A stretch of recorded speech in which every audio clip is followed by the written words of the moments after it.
Et salut à tous, on se retrouve aujourd'hui pour le résultat de SmackDown du 1er avril 2022.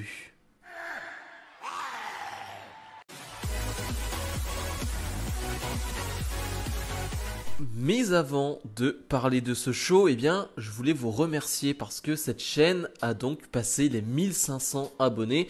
Et même, vous avez fait mieux que ça parce que on va bientôt atteindre les 1600, donc c'est incroyable. Je voulais vous remercier parce que là, ça augmente assez rapidement, c'est assez dingue.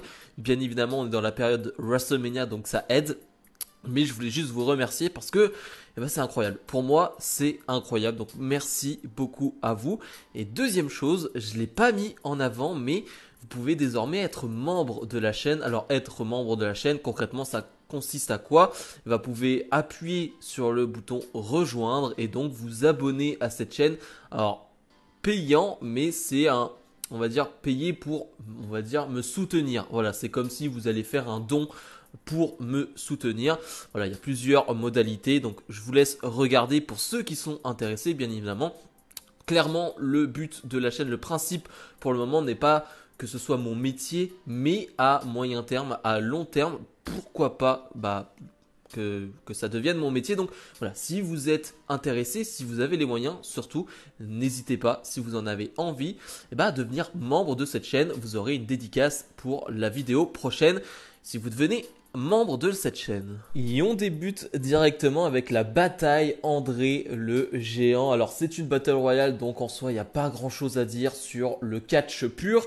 Par contre, on peut retenir un peu le booking. On peut retenir que dans les derniers compétiteurs de ce match, on retrouve Tommaso Ciampa. Donc c'est plutôt encourageant. On retrouve donc Finn Balor, Macap Moss. On retrouve aussi Dolph Ziggler et Robert Roode. Donc Dolph Ziggler, le champion NXT. Donc c'est plutôt intéressant de voir ces personnes-là à la fin. Et c'est à peu près tout ce qu'il y a à retenir de ce combat. Parce que comme je l'ai dit, c'est une Battle Royale. Et ça réunit beaucoup de mid-carder ou de jobber, n'ayons pas peur des mots. Donc en soi, c'est pas très intéressant. Mais la fin l'est, avec finalement un Ciampa qui va se faire éliminer. Et finalement, on va se retrouver avec un match final entre Finn Balor et Madcap Moss.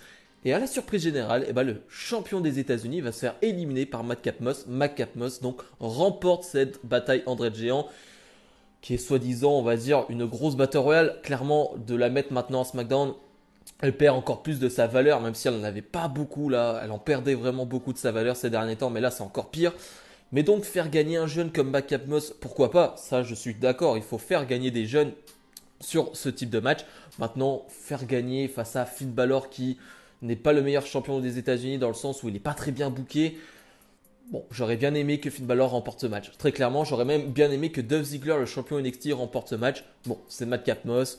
C'est un peu anodin, on va pas se mentir. Ricochet défend son titre de champion intercontinental face à Los Lotarios. Alors bien évidemment, c'est un match 1 contre 1 contre 1. Ce n'est pas un match 1 contre 2, même si l'affiche peut finalement montrer l'inverse et surtout le match en soi montre l'inverse parce que Los Lotarios vont travailler en équipe et c'est normal. Donc Garza et donc Humberto Carrillo, parce que je ne sais plus comment ils les appellent, entre Garza, Angel Garza, Humberto Carrillo, je ne sais plus comment les appeler. Mais en tout cas, on a un super combat. C'est un combat de 8-9 minutes, quelque chose comme ça. Super combat de catch. C'est là que je veux voir Ricochet. C'est dans des matchs comme ça que je veux voir Ricochet. C'est là que je veux voir le champion intercontinental mis en avant. Et là, il est vraiment mis en avant parce qu'il se retrouve vraiment en 1 contre 2. Et il arrive à faire de belles choses. Il arrive à revenir dans le match avec de superbes manœuvres.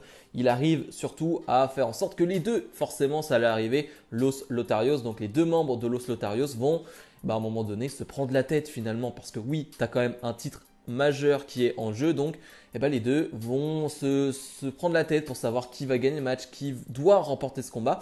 Bref, on va finalement avoir un match 1 contre 1 contre 1 et ça c'est cool à ce moment-là. Et parlons du finish. Le finish est trop cool. On a un Ricochet qui va porter son 630 sur l'un des deux membres, puis enchaîner directement en se relevant, en portant son, je ne sais plus comment il l'appelle, mais c'est une sorte de code breaker avec un genou.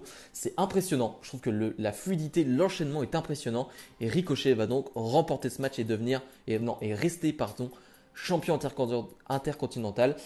C'est cool, vraiment parfait. C'est comme ça qu'on doit booker Ricochet, c'est comme ça qu'on doit booker un champion intercontinental. Sasha Banks et Naomi font face aux championnes par équipe Zelina Vega et Carmella. Un match plutôt court qui n'est pas très intéressant. Je ne sais pas combien de fois on a vu ce match, là aussi sous différentes configurations, mais ce n'est pas intéressant. Tout ce qu'on veut, c'est ce match A4 à Mania, mais là, refaire ce match-là, ça m'intéressait pas du tout. Bref, finalement, Sasha Banks et Naomi vont l'emporter en 3 minutes. Et même les 3 minutes n'étaient pas terribles. Tu as à un moment donné une mésentente. Tu as un petit flou dans ce match qui te fait pas passer un très bon moment. Donc bref, Sasha Banks et Naomi vont remporter ce match. Encore une défaite pour les championnes qui clairement ne seront plus championnes après Mania. Vous avez vu ma vidéo pronostic, vous savez ce que j'en pense. Mais clairement, elles ne gagnent plus un match depuis des semaines et ça sent clairement la fin pour elles. Charlotte Flair, la championne de SmackDown, va nous faire une énième promo. Alors, c'est pas la pire, soyons honnêtes, parce qu'elle va avoir un gimmick dans cette promo où elle va dire plusieurs fois That's cool, donc c'est cool. Voilà, elle va revenir sur ce point à chaque fois. Elle va dire vous voyez ça, machin, that's cool. Vous voyez ça, that's cool.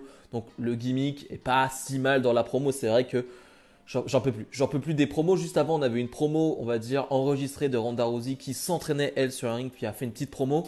Je crois qu'ils n'ont pas compris que les promos, ce n'était pas ce qu'il fallait dans cette histoire. Vraiment, ils en abusent, ils en font trop. Et clairement, ça ne m'intéresse pas. Donc voilà, Charlotte Flair fait une promo correcte, mais la promo ne m'intéresse pas. C'est trop tard. Maintenant, pour m'intéresser à ces deux-là dans les promos, c'est trop tard. On est au jour J. Hein. WrestleMania, c'est ce soir. C'est trop tard pour ça. Rick Boogs fait face à Jimmy Uso. Je rappelle que Rick Boogs et Nakamura font face aux Uso à Mania. Donc on a ce match 1 contre 1. La semaine dernière, on avait eu Jey Uso face à Nakamura. On tourne autour de ce combat une nouvelle fois, une classique WWE.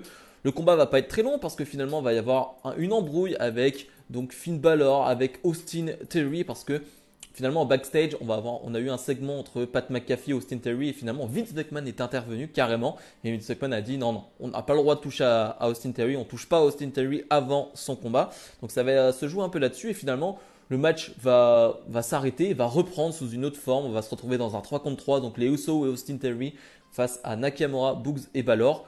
Le match est long, c'est long. Alors c'est pas mauvais ce qui se passe sur le ring, mais c'est long et je suis pas du tout intéressé par ce combat. Je sais pas ce que vous en pensez. C'est peut-être parce que j'ai déjà la tête à WrestleMania, mais je suis pas du tout dans ce match. J'en ai un peu rien à faire. Et finalement, c'est une nouvelle fois le champion des États-Unis, Finn Balor, qui va prendre le tombé final de la part de Austin Theory. Encore une fois, c'est bien pour Austin Theory, un jeune qui gagne, c'est cool. Mais le faire gagner en faisant le tomber sur Finn Balor, le champion des États-Unis, est-ce que c'est nécessaire? Est-ce que c'est utile? Bref, là, on a un champion qui n'est pas mis en valeur du tout. Et le segment Main Event, vous ne rêvez pas, c'est un Happy Talk, donc avec Happy Corbin et Matt Catmos.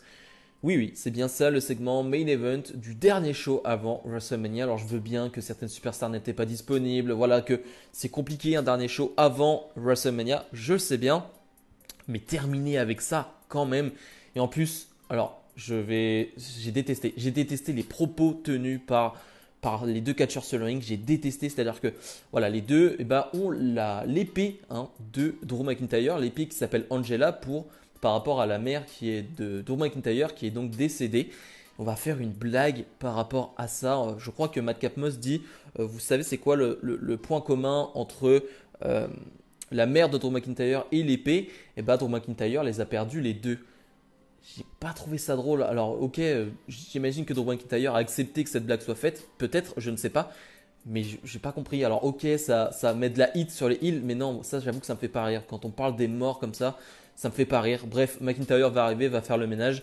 C'est à peu près tout ce qu'on va retenir. Mais j'ai pas du tout aimé ce segment et j'ai trouvé ça horrible. Pour un main event, j'ai trouvé ça horrible. Bilan de ce SmackDown, il n'y a pas grand chose à retenir. Moi je retiendrai le match de Ricochet.